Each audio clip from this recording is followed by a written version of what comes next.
Hi guys, good morning, good afternoon, good evening, wherever you are, whatever time zone or in whatever time you look at this video. I have been requested by a lot of students to share model answers.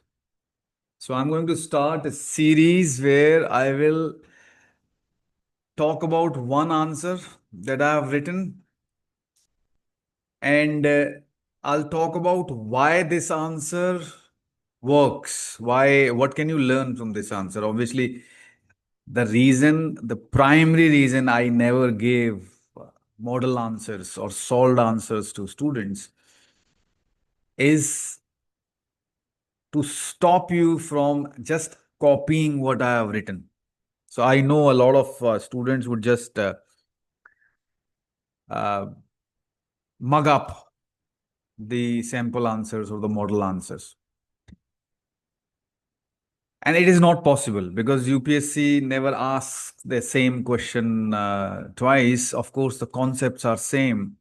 So if you mug up one answer and you try to fit it into something that comes in the exam, so that is the one reason. Second reason is I want to teach you how to structure that answer as per your ability, as per your reading, as per your understanding, as per your writing style. And it takes about 20 to 30 answers. And if we work on them, I evaluate those answers with you. Maximum 20 to 30 answers. You write with me. I keep telling you the feedback. I keep telling you three, four, five things. You will get it. You'll start writing answers like this. And I hope, and I have seen students who learned it, you'd be writing better answers than me. Absolutely. So my whole idea is to help you write far, far better. I don't think if I sit and write the exam, I'll be able to even finish the exam. I'm being really frank here. So you guys are much better than me. You just need to learn this small, which is very crucial thing. Learn to structure your ideas into a coherent, logical answer. So I'll take one answer at a time and hopefully we'll deconstruct it and hopefully you'll understand why this answer works. Of course, this is not the perfect or this is not the best answer in the world. This will have a lot of flaws, but ideas that I talk about, I'll share in this answer. So here you go.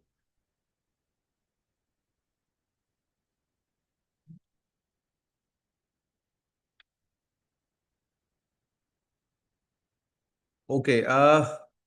Can you? I think you can. I'll. I'll. Okay. I have zoomed it up for you. Hopefully you can see it. I'll try to go full screen. Yeah. Okay. So this is now full screen. This is the question. Okay. What is the question? The poetry question that you see in paper 2, 5, 10 markers. Critical note on the given lines, the lines of poetry. They also tell you who's the poet. So they tell you the name of the poet, which is a huge help. But if you don't know, then what's the point? So this is two lines. Uh, all changed utterly. A terrible beauty is born. So there are a couple of things that you need to do in these 10 markers poetry answers. One, you talk about these lines specifically, what these lines mean, if there is a literal, metaphorical, symbolical significance or anything you can write about, something jumps off, there is a figure of speech. And the second thing, in fact, the second thing is what you should start your answer with. The second thing is, the primary crucial thing is, that we need to place these lines within the thematic idea of the poem, right? So we need to place these, we need to connect this within the context of the overall poem. So this question is not simply asking you just explain these lines. They are saying critical note or whatever the language is. So they're not just saying explain the lines. That'll give you 2 marks out of 10. So we need to really critically place these lines contextually within the overall theme of the answer. And then the second part of that would be if there is uniquely specific about these lines, as I said, any figure of speech or anything unique about these, then you talk about that. So both of these need to be tackled in the answer. So let's see what I have done in this answer. I wrote it very quickly and I read a bit around the poem. I read the poem before writing it very quickly. I read a few articles very quickly. And of course, I borrowed ideas from what I felt should be there. But the structure remains the same. It doesn't matter where you are bringing your ideas from. When you're writing an answer, it's the structure.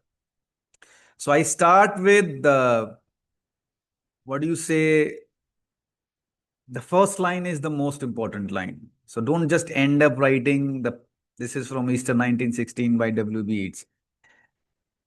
The poem was written in such and such year. It was published in such and such magazine.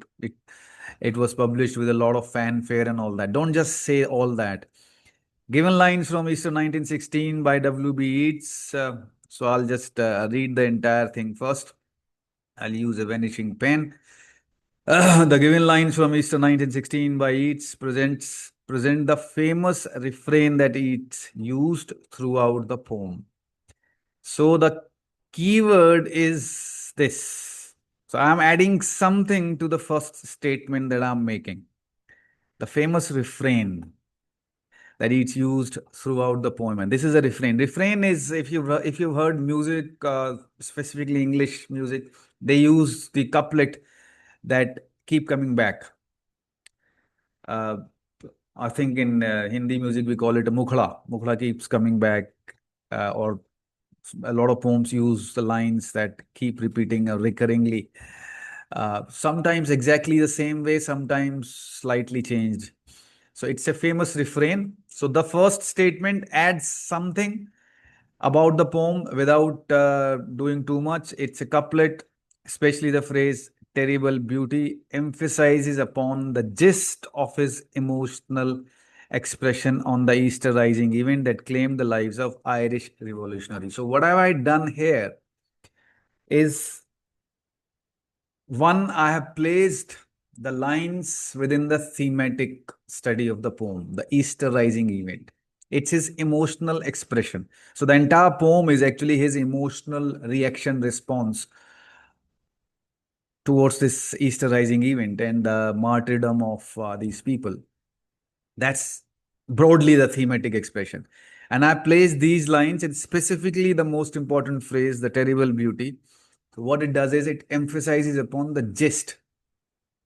So I'm telling that these two lines actually emphasizes, these are the gist, literary gist of the entire poem. So this first paragraph itself is achieving a lot. And your first paragraph itself should be a complete answer. As I keep telling you, the first paragraph of any answer, this poetic answer or any prose answer, the first paragraph should be a complete answer.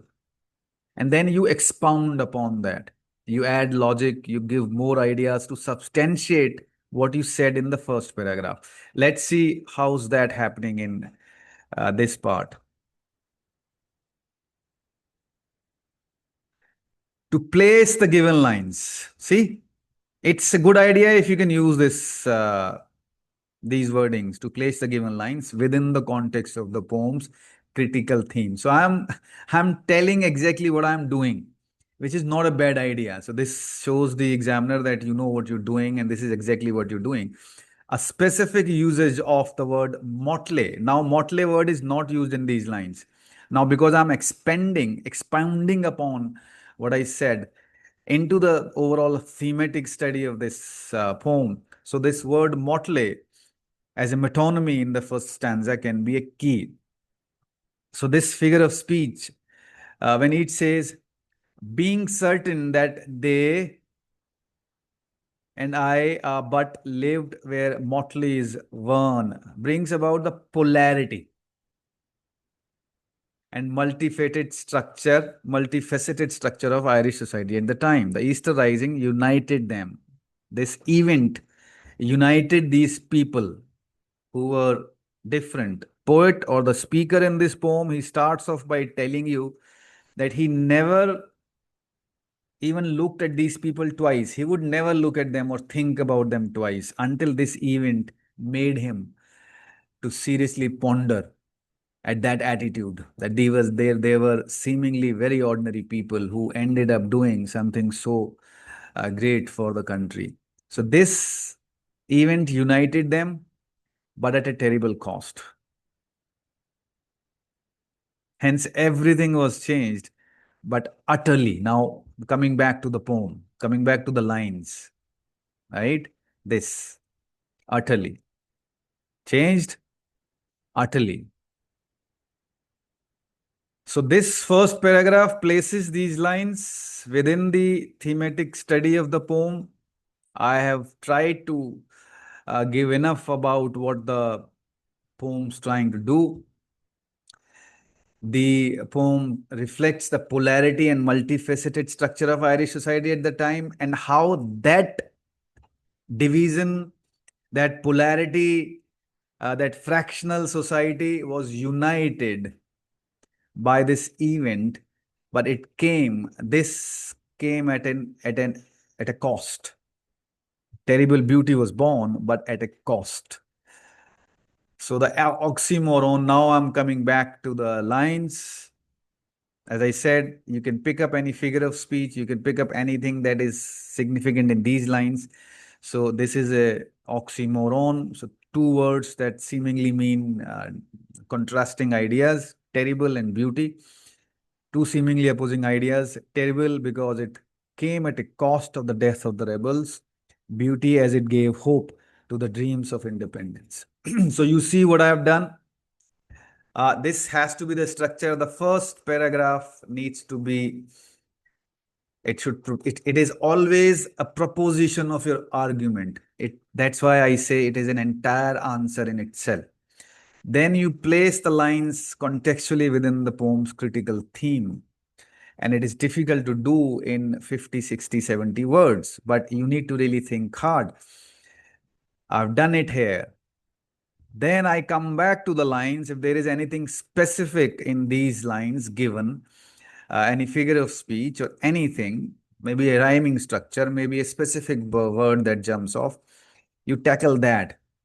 If there is nothing that you can find in those lines, for example, if there is no figure of speech and they're just simply written and you cannot find anything, just talk about the lines, last couple of words, couple of statements or last bit, and that's it. So I think it's pretty decent answer, and I hope this will help you understand this writing answers, specifically these poem answers, and just understand the structure, understand my way of thinking, my way of structuring. Apply this to similar questions, these poem questions, and you can I don't know, first few students, I cannot look at everyone's answers, obviously, but I'll be happy to have a look at some of the answers if you're willing to write. Otherwise, as I said, uh, sincere, really sincere students who really would like to work personally one-to-one with me, they can reach out in the comments. I have a program that now I'm taking very, very selective and sincere students, very, very few. That's why I'm starting this series where I will share everything that I can here. So on that note, have a good one. Keep reading, keep studying hard, and I wish you all the best. Bye-bye.